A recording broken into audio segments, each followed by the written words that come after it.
cook something out, and they are more marching forward. The Tongans, they're still marching. They've gained about 10 meters in their driving maul, and they're still going. Yeah, in the driving maul, the ball was well protected at the tail of the maul. And Jack Ram in support for the Tongans. Now it comes for Sanyu Muna. There is it for Nui, the first favor to Ratu Apakuki Maafu. Isolated in midfield, but the cavalry arrives.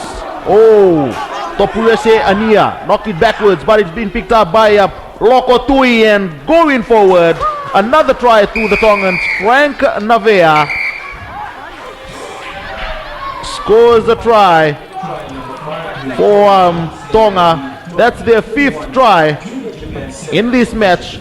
The open side flanker, Frank Navea, that was patient build up. It all started from the driving maul, and then the breakthrough by Fotu Lokotui.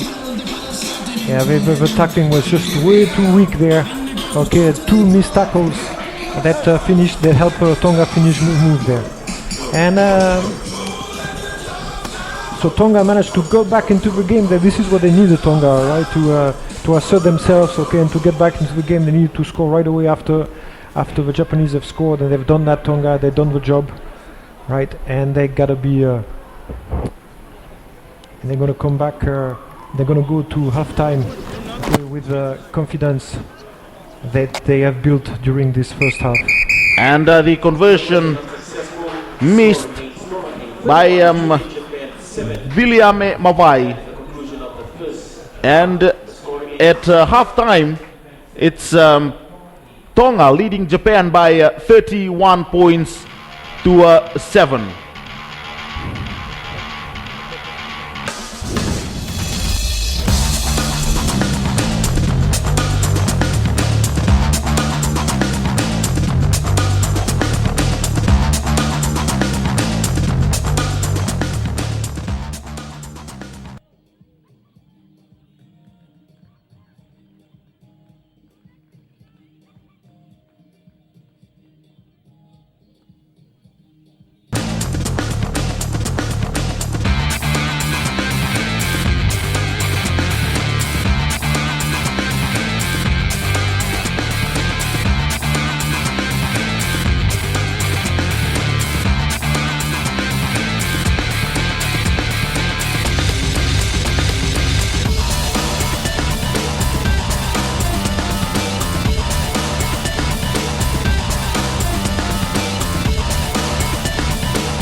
Bulavinaka, and welcome again to the ANZ Stadium here in Suva, Fiji. It's a halftime for the first match, World Rugby's Pacific Rugby Challenge Round 3 between Tonga and Japan A, Junior Japan. There is the halftime stats, penalties favoring the Tongans. The line-outs, well, Japan lost a few of their own throws, and the turnovers both equal. The line breaks, Tonga have the advantage, and that's why they have 4 tries at the moment compared to Japan's 1. Right, but we are pleasantly surprised by this first half. Okay, we didn't expect such a good performance from Japan, and I think maybe in the second half Japan, thanks to their fitness, may be able to get something wrong again and maybe disturb a little bit this Tongan defense, Tongan team who will have to be very alert and not sleep on their laurels of the first half.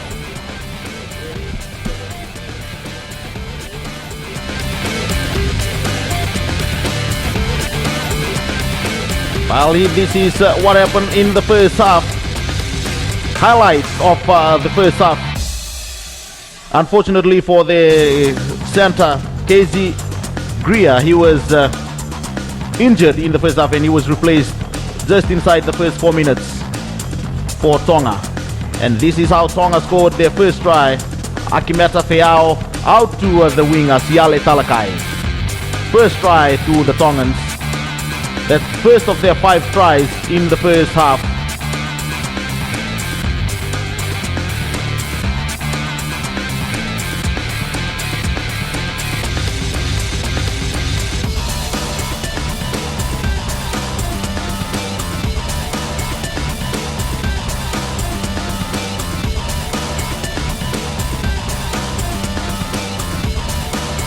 This is their second through Taniela Naa. There's the lock forward diving over, and this is their third try through the prop forward Topiese Ania.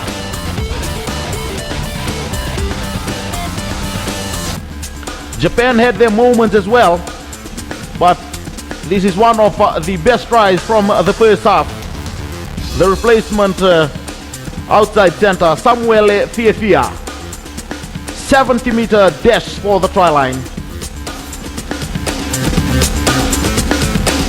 Hirofumi Higashikawa, the winger for Japan, couldn't catch up to him.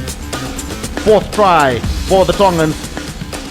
Before the Japanese first 5-8, Reiji Noguchi danced his way through to score the only try in the first half, Japan.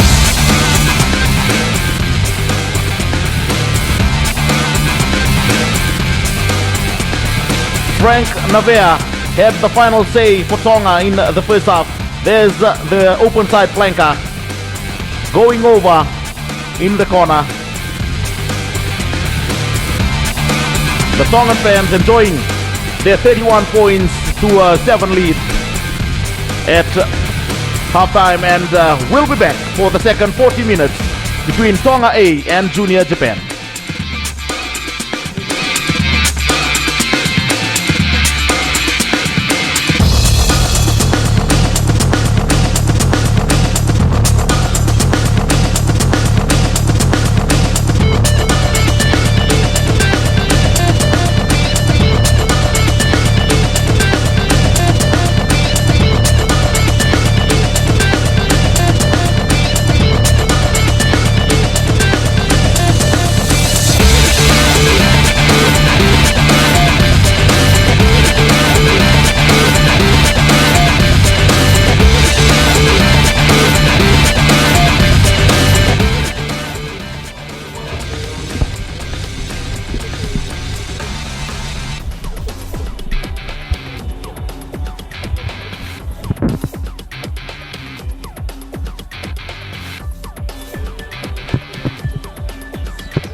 Second half of the first match for round 3 World Rugby Pacific Challenge between Tonga A and the Junior Japan.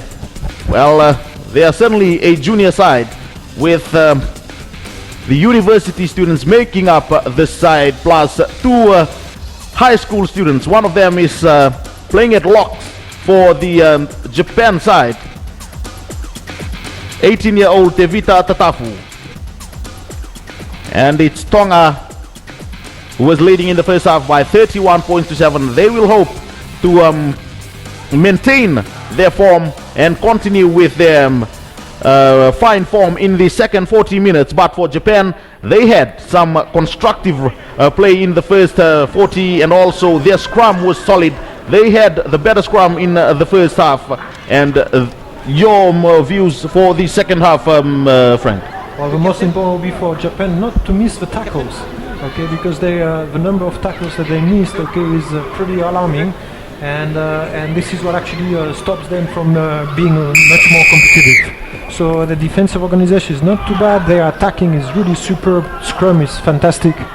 Line out, I think Huko needs to really work harder and be more concentrated. But what really lets the Japanese down is the tackling. Okay, they just missed too many tackles, and if we had a statistic on that, you will see that it will be pretty appalling for the number of tackles missed by the Japanese players. And that's something you cannot afford against a team that is so physical and so as athletic as the Tongan team. Well, Japan will have the first scrum feed of the second half after the ball was knocked through by Taniela Na'a of Tonga.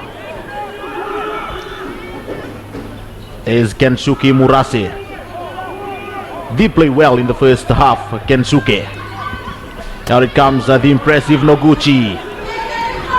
Flicks it in field. That was Yuki Okada. It's a beautiful ball to Okada, but it's been turned over by the Tongans. Unfortunately for them, they knocked it forward. It was Fortu Lokotui knocked it forward for Tonga.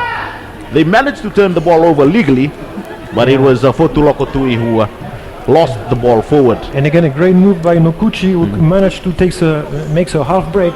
Unfortunately, the support was a little bit late, not only to come and get an offload from him, but also in order to recycle the ball properly. We expect some enterprising play from the Japan first 5-8 Noguchi in the second half. But he needs the help of his flankers there to be closer to the ball and more on his inside. Very good 89 play there from Japan on the blind side of the scrum. Very well executed, and unfortunately on the wing there the ball is lost. But that was very well executed there. Higashikawa knocked it through, and now Tonga mounts another attack in the second half. It comes to Talakai, and then it's Ania. Scored a try in the first half, but a penalty will be given to Japan. Penalty against Topiese Ania, the Tongan prop forward. And fortunately for that's not the prop forward, that's Frank Navea, the open side flanker. Very good broken play there from Tonga, who managed to keep the ball alive inside the defense. Unfortunately, the last ball carrier couldn't find any support to link with. So you see very good execution from the 89, who managed, where unfortunately the winger there didn't play, just forced the pass. And by forcing the pass, then Tonga is pretty enjoys the broken play there. Very well there to keep the ball alive from the ground, and yeah, the prop there should have tried to be a little more careful with his offload inside the defense. The referee not happy with the line out throw again. That was Yaya Furuta. That's the fifth line out throw that's been called by the referee as not straight. Very good play, Yaya Furuta, but unfortunately, overall his throw-ins are not up to par to international level. So it will be Samiu Muna, the Tongan halfback. He's there with ball in hand. Free kick to the Tongans, Jack Ram. Early push from Tonga. Jack Ram breaks through, needs support on the far side, and the support arrives as well, but it's been turned over by Japan. That was Rupei Sasaki. And now they will run out from inside their own 22-meter line. That was a high shot on Hiromi Higashikawa. Looking for it is Kenishuke Murase. Going back in field is Yuki Okada, the inside center. But the referee was playing advantage all along. And number 10 was penalized. Fiaumo Wasi Nui. The Tongan first 5-8. Initially a very good run by Jack Raymond. Unfortunately, they couldn't find the support. And that's what caused the turnover when he went down to the ground. And then we had a very good counter-attack there, because when the Japanese players turned over the ball, they looked for the player in a better position to counter-attack, and that player was number 15, that is Osaki, who gave a very good momentum to the counter-attack, and he's the one who got high tackle. And we are back in Tonga territory. So a very good start from Japan against in this first half. In the first part of this second half, you see that he's got very good momentum there that allows him to attack the line. And that was a good touch find as well from Riji Noguchi. If I were for Furuta there, I would throw in a 2 or 4, so that it would be an easy throw for him, because he lost his confidence in tossing the ball back. And again, it's been Furuta should have. I don't know who's calling the lineouts in the Japanese side, but they should try to make the job easy for Furuta by making a very easy call. Let's say like a number 2 jumper going forward or something like that. But there is a pretty sophisticated maneuvering, and the hooker cannot find his timing there. And of course the coach can see that, and we can see the number 16 replacement who's going to go and replace a Furuta, because I believe those failures in the lineouts is not sustainable for Japan. That's right. I couldn't blame Furuta as well, as he wasn't sure whose ball it was supposed to be, as you said, they were sophisticated, so maneuvering around in the lineout, and he wasn't sure, and now he will be replaced.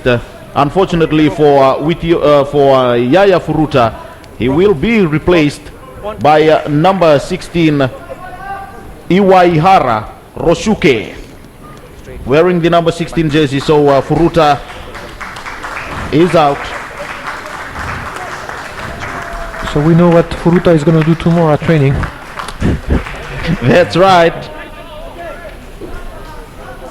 But I really admire the respect that Furuta had for his teammates. I don't know if you noticed, but when he stepped out, he stopped and bowed in front of his teammate, and that's really remarkable in terms of humility and respect for the game and for his teammates, and also for his opponents. Something that all rugby players in the world should take a leg from. Crouch.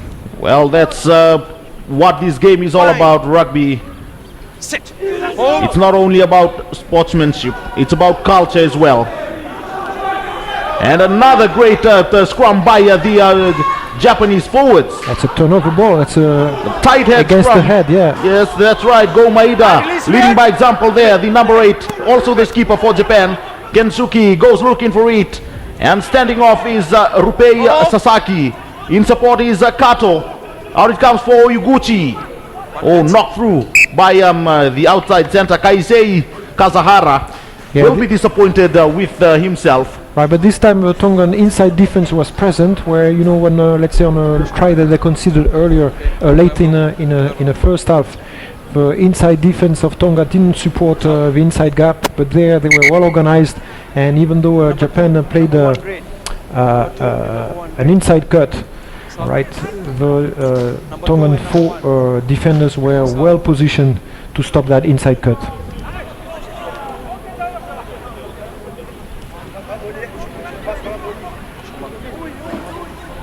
There's the replacement hooker, early in action, Rishoki Iwaiara.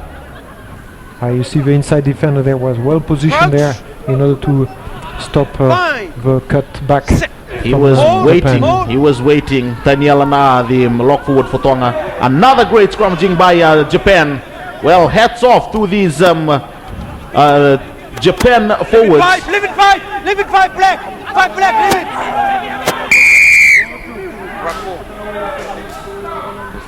And quickly taken now. It's Samiu Muna from inside his own territory, but knocked it forward.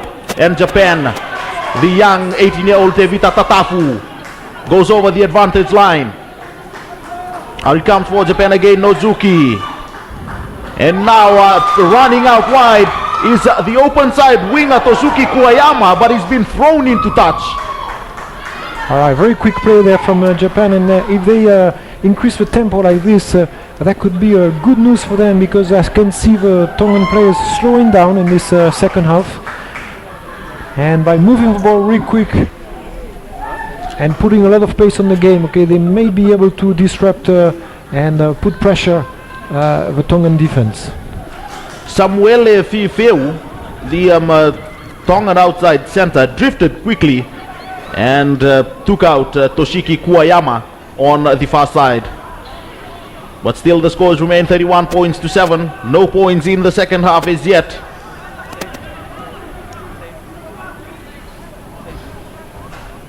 As the ball is safely on Tonga's side. Here it comes, Nui. The first 5-8. Couldn't find touch. And a flat pass by the Japanese winger Hirofumi Higashikawa. On attack again, Japan, Kensuke Murase. Standing off is the replacement hooker, Ryosuke. Right on the 22-meter line.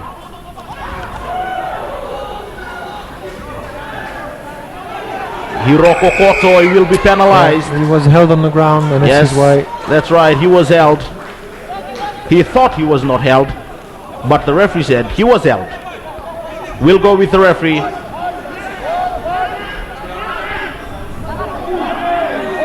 And it's interesting, 2 penalties to Tonga so far inside their own territory. They didn't want to kick for touch. And Japan, Hirofumi Higashikawa isolated. And Tonga gains Samiu Muna. They've got numbers Jack Ram, Akimeta Feao. Second try coming in for the replacement player, the replacement outside center, Samuele Fiefia rather, goes over for his second try. That's the first points as well for the second half. So unlucky for Japan. Right. Tonga is very good at using those turnover balls by spinning that really quickly there. You see that the Japanese players, okay, did not clean up properly that ruck there, even though they had the numbers. And again, very good use of the ball from Tonga on a turnover ball, who spin that really quickly away from a crowd of defenders. So that's another try from Tonga on a turnover ball. And they play those balls extremely well, don't carry it too long, and instead move it really quick away from where the ball was turned over. But again, the Japanese will be disappointed with themselves again, because they had the numbers around that ball there. Okay, it's just that as you know, in the ruck, players have functional roles, and then one of the players missed totally his functional role. That is, in that case, it was to clean up that ball and protect it. And instead of a ball went out of control, and the Tongans really strive on those turnover balls. So Viliame Mavai misses the conversion, and the scores remain at 36 points to 7. Jack Ram, Akimeta Feao, the skipper. That's the third try that he's had a hand in, Akimeta Feao, and it was a simple foot race for the try line to Samuele Fiefia. That's his second try for the match. Tonga leads by 36 points to 7.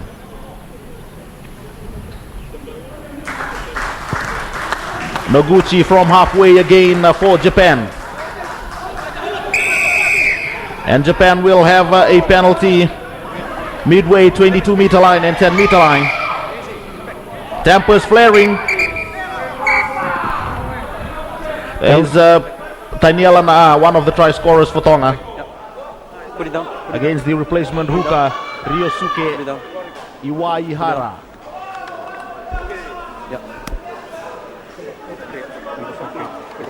Bring the punch. So we had an obstruction on the Number 5. on a kickoff, so that's why originally there was a penalty. Come in, number 8. Wait. Wait. You keep quiet. Okay. So you're the first one. Cause the trouble. You cause trouble. Listen. You're the first one who cause trouble. Okay. You just go and push in. So you're going out. Also. Yep. And you two, you're throwing in a punch. You're also going out. Okay. So penalty against you. Red punching. He's not punch. He didn't punch. 5 red punch. Okay. That's a good refereeing as well by Kaveni Talemivalangi. Very composed, very quiet. Told them both what they did, and but Japan got the advantage because the Tongan player threw a punch. Taniela Naa. That's why Japan have the advantage, but they've made a mess of that, and it will be a 22-meter dropout again. No, it will be a scrum because the ball went directly in a dead zone. So therefore, so there we see the obstruction on the kickoff, which is a common mistake on the kickoffs very often. And I'm not sure why they get upset there. Anyhow. Okay, anyway, but they are both in the bin, 10 minutes in the bin, and both teams playing with 14 players now. Out it comes, the replacement prop forward for Tonga is there as well. Kilifi. Out it comes, it's the Sosaya Pale, the blindside winger for Tonga. Going in support is Ratuapakuki Maafu. But it will be a Japan ball. Line out throw for Japan. And Tonga is slow to the breakdown. They are not clearing the ball properly for the halfback. That's why Japan is capitalizing on the breakdowns. And it's something that Tonga will need to work out on in the next 30 minutes of this match, Frank. Yeah, it's inside the tackle. I mean, in the tackle that the Tongan player didn't control the ball. That's what happens often when the players start being fatigued, and no real change there in the performance of a lineup for Japan, unfortunately for them. And Noguchi, now they've got numbers on the open side. It's the big Tongan, 18-year-old Tongan, Timothy Tatafu still going through. No wonder they've brought him into this side. Tevita Tatafu, 18 years old, high school student, the youngest in this Japan side, playing against his fellow countrymen. That's a future prospect for both Japan and also for Tonga. Yeah, but Tevita Tatapu butchered that try there because we had an easy 2-on-1. All he had to do was to feed his winger, and Japan would have had their second try. So great run from Tevita, but he didn't respect that very basic of rugby that is when you are in a 2-on-1 situation. Just fix your defender and pass, and instead he hang on to that ball, not allowing his winger to run for the try. So it's a pity there. Japan had a very, very good opportunity. So indeed, very good break there. Look at how strong he is. The gap. Resist. Bang there. You should have passed that ball after fixing the fullback, and we would have had an easy try. So the number 11 must be very, very frustrated there. Higashikawa probably deserves a drink from Tevita tonight. Well, we saw what this 18-year-old Tevita Tatafu is made of. Two high school students in this Japanese side. 18-year-old Tevita Tatafu is in this field of play, and another one is on the reserve bench, Atata Moe Rakiora. Both Tongan-born players.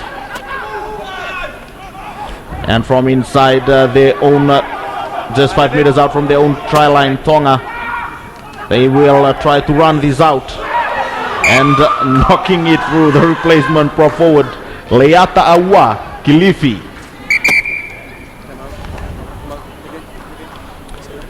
a bold move there back from Tonga, from attacking them from their own goal line, because they are right. They're in the lead and they must practice those situations.